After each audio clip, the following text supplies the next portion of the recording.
going on, everybody, and welcome back to the channel. So in this video I'm just going to do a little bit of a recap on what I've been up to on the car. So I had to take the car through emissions.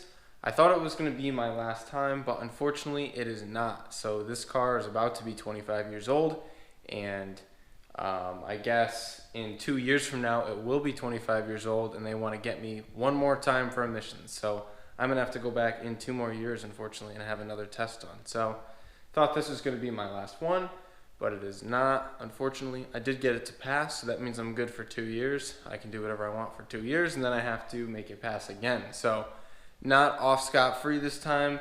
Probably not going to be able to do anything major like motor swaps or anything like that, but I can still do motor work or cam swaps and then just swap it back for emissions if I need to make it run correctly.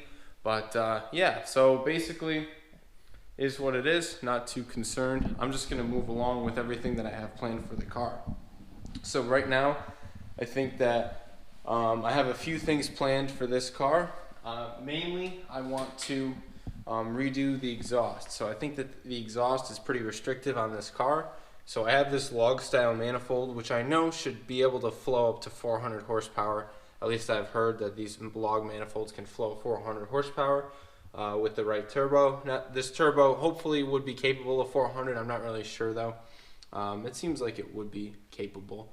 But yeah, so it's everything after the turbo that I'm worried about. So I currently have a 2.5 inch downpipe right here, and it has a really tight bend to avoid this alternator. So what I plan to do is relocate the alternator in a better location. I hope that I should be able to relocate the alternator in such a way that it is down lower. I did buy myself an alternator relocation bracket. It is for an H22, but I believe the H22 and F22 have the same mounts for the AC compressor down low. So it should mount where the AC compressor mounts and relocate my alternator down low. And that should allow me more room for my new downpipe. And I also did purchase a traction bar. So I went ahead and purchased an innovative traction bar, and that should help me. That should help to reduce my wheel hop issue that I have. The only time it really wheel hops is when the ground is wet and it really spins up pretty good. But you know, I imagine if I put more power to it and it spins as hard as it spins when it's wet, just with horsepower, I do think that I'll have an issue with wheel hop. So I know that I want to put that traction bar in there just to stiffen everything up. And I think that that should A, stiffen it up, B, a big reason is it's going to give me more room for a big exhaust. I would like to run a 3-inch downpipe to a full 3-inch exhaust. I don't really want the exhaust system to be restrictive in any way, and I think that a full 3-inch exhaust from downpipe all the way back should you know, serve the purpose of, you know, making this the most free-flowing as possible while still having a full exhaust. So we'll see. I think 3 inches should be good. I don't think there's any need to go any bigger. I found a nice 3-inch stainless kit that comes pre-bent. Once I get it and everything, I'll show you guys. I'll link you to it and everything. It seems like it's going to be really nice stainless steel. I'm going to weld it. I don't weld stainless steel too well, but I'm gonna go ahead and go for it, and we'll see how it goes. But that's mainly what I want to do there, is that new exhaust system. But I think I'm going to start with taking off the old exhaust system, and as well as taking off the intercooler pipes. So I'm going to go ahead and remove the intercooler pipes over here, and maybe parts of the wastegate as well, so I can get at the turbo blanket and all the rest of that stuff. So I wanted to go over what I needed to do to the car to get it to pass emissions just really quick. But basically I had to put the stock injectors back in. You can see 1, 2, 3, 4. I got all the injectors back in. Have all the wiring all set up. It's just kind of twisty tied into my LS injectors here, the injector wiring that I had. I threw this intake on it. I disconnected the charge pipe just so I wouldn't make any boost on the way to do my emissions and all my drive cycles and everything. So the intercooler pipe just comes out of there from the turbo. It was just blowing out of there. But you could see I have my extension here for my O2. So I have my factory O2 hooked up. My wideband was disconnected. So I can go ahead and take this out as well, and I'll have to hook up my wideband again. And I also hooked up all the evap canister stuff down there. So there's that, in addition to you know, all sorts of other evap related things. And I did the ECU is the factory ECU again, and I've reconnected a wire in there for the O2. So lots of different things that I ended up doing, but all in all, it seems to have worked, and this thing's working. It passed emissions. It ran all the tests. It only had one IM status that it didn't run, which is the O2 sensor. It ran the catalyst fine, and yeah, it's doing pretty good. So I think it's finally time to tear this thing apart and make it better. I have a few things I want to change. I ordered EGR block off. I'm going to block the EGR plate off. Yeah, a lot of big stuff to come for the car, so hopefully you guys are interested. I'm going to kind of put the paint bodywork on a little bit of a hold. I'm going to keep going with it when I can, but it's going to be on a little bit of a hold for you know, some go fast stuff right now, since it is winter and not going to be driving the car too much, so I might as well do some fun stuff too.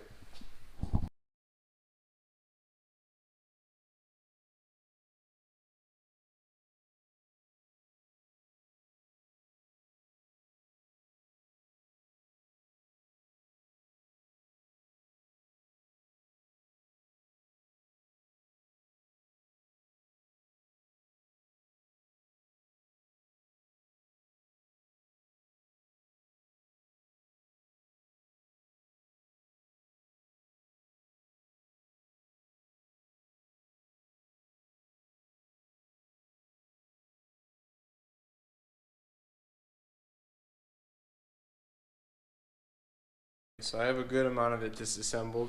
I got the intercooler pipes from this side off. I got the turbo blanket off. Honestly, didn't hold up too well.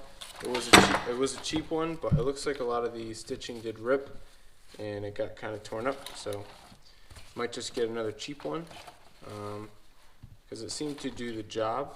Or I'll rock it without one. I don't know. Maybe I'll paint the exhaust side or something like that. I don't know. I think the blanket looked pretty cool on there. Depends how the welds come out on my new downpipe, whether or not I'm going to wrap it. Because I'm going to have the alternator hopefully way out of the way, so heat shouldn't be as much of a problem. And you should be able to see more of the motor. Got to figure out what I want to do about the power steering pump. I think I'm going to retain the power steering for now. Let me know what you guys think about that. I don't think there's a manual rack available for this car. It would be cool to do that, to delete the power steering at some point, but I don't know if that's an option for me. Maybe a Prelude. Maybe there are Preludes with manual racks that would fit this car. I'm not really sure. I haven't looked into it. I would like to. If anybody knows, definitely let me know about that, because I'd like to get rid of the power steering, but not actually get rid of it. I'm thinking about maybe making the intercooler enter right here, come up this way and over, and then I can relocate this jug down underneath there where that pipe is, and then put the washer fluid jug there when I relocate this pipe to come down up and under that way. So got to see what I want to do with the piping here, but I think it should be pretty cool once I'm all done. I think it should look a lot cleaner, especially with all the EGR stuff removed and all that good stuff. So pretty excited. I'm going to see. We got big changes to come, but I'm going to go ahead and jack this thing back up, and we'll see if we can remove the downpipe from the underside and get that thing out of here and see what we're working with. So you guys should be able to see what I'm talking about here with this downpipe. I do think that there was an exhaust leak on the bottom here, because I never had a gasket on it. I don't think it was actually too bad, but I'm not sure if any of my welds are leaking. But I do have sort of a tight bend here that kind of S-shapes, and then it comes down here, and it was, you know, super close to the oil drain. And then in order to get it to clearance the oil pan, I had to bang this all right here. So this is all super flattened out. And if you look at it, it certainly is all crushed down, and it's 2.5 inch pipe. And this weld right here is like, it's not nice. I don't think this flows too well at all, probably. I mean, it's not a huge turbo, it's not a huge motor, but I do think that this is probably not optimal. So I think that a nice 3-inch flowing pipe with maybe some pie cuts would be much nicer than this. So I'm going to try to do a 3-inch exhaust, 3-inch downpipe, 3-inch exhaust for this, and you can see how it kind of narrows down there. That's probably like a 2-inch pipe down there where it tapers down. So, you know, overall, hopefully we can get better flow and quicker spool out of a full 3-inch exhaust system. Maybe I won't even notice, but I happen to think that I will notice. I think it's very important with a turbo car. So we're going to be fabricating a new downpipe. I do have some pipe, but we're probably going to have to get some more. We'll see what we have, and yeah, so everything looks to be in pretty good shape. I did take off the turbo oil drain right here. I may have to redo that. I'm not sure. Depends where the exhaust ends up. But yeah, so as of right now, we're looking pretty disassembled. I might go ahead and yank the alternator off just so I can see if I can relocate this guy down there a little bit lower. This guy's going to go down there. I'm going to see if that bracket bolts up. So I have a few things to take off before I can yank off my alternator. But I can go ahead and do that next. And then we'll see if our relocation bracket works. Alright guys, so let me get you a little bit of light down there. But basically, I got the alternator ripped out and the other bracket sitting on the ground right there. That's all the factory stuff. And that alternator is obviously going to go back in. But I got our relocation bracket. It looks like it fits perfectly, so it is definitive. I haven't mounted the alternator to it yet, but I'm sure it'll be fine. I'm going to go ahead and try to bolt it up now and make sure that the pulleys line up, because there are two different markings, but I don't believe it'll fit on the other marking because it's kind of would hit that tab on the bottom left-hand corner down around here. But yeah, all in all, it looks pretty good. I hope that it lines up, like I said. So I'm going to go ahead and try to drop the alternator in, and I think that this kit said it needed a 32-inch belt, so I may double check with some string, and we'll have to get that worked out. The only thing is, I think that the oil stick now doesn't really have anything that it's bolted to, but it seems like it's still in place relatively well.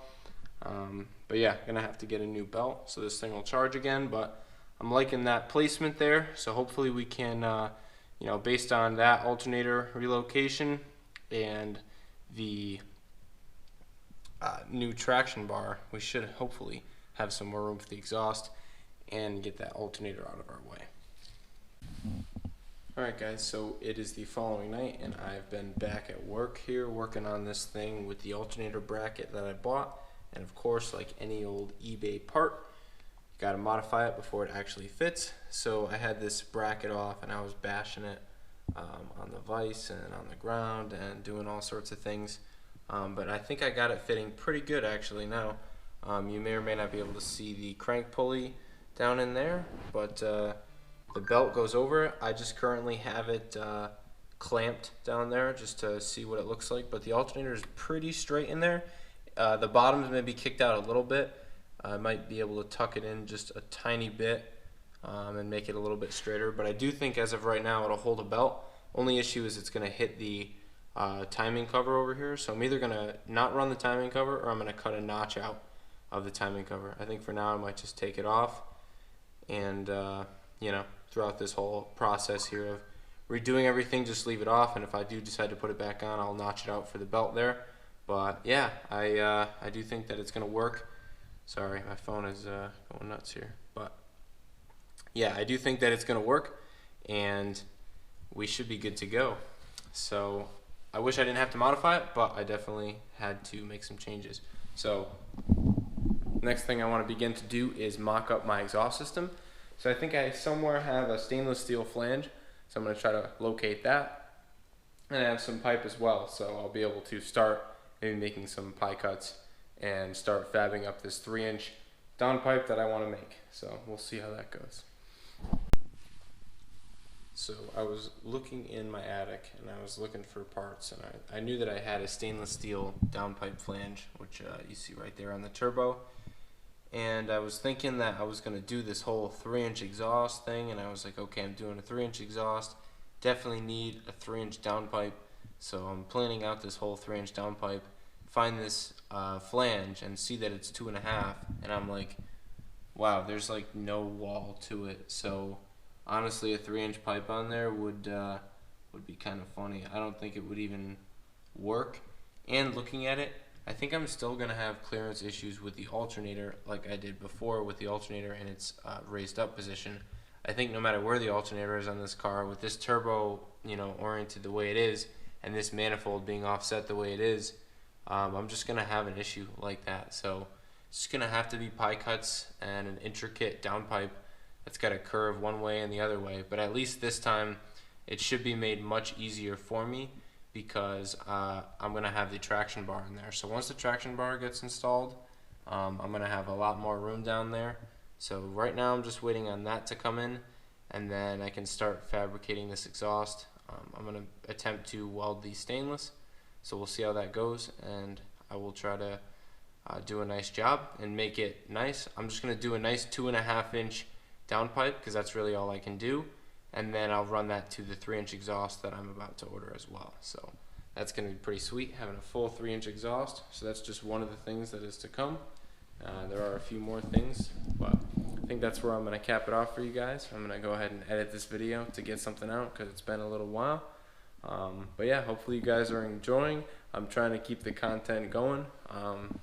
Taking a little break from the body work. I want to do some more go fast stuff now that we got through emissions. We can do some cool stuff. I got this EGR block off plate, which I think I'm going to show in the next video, me blocking off the actual EGR.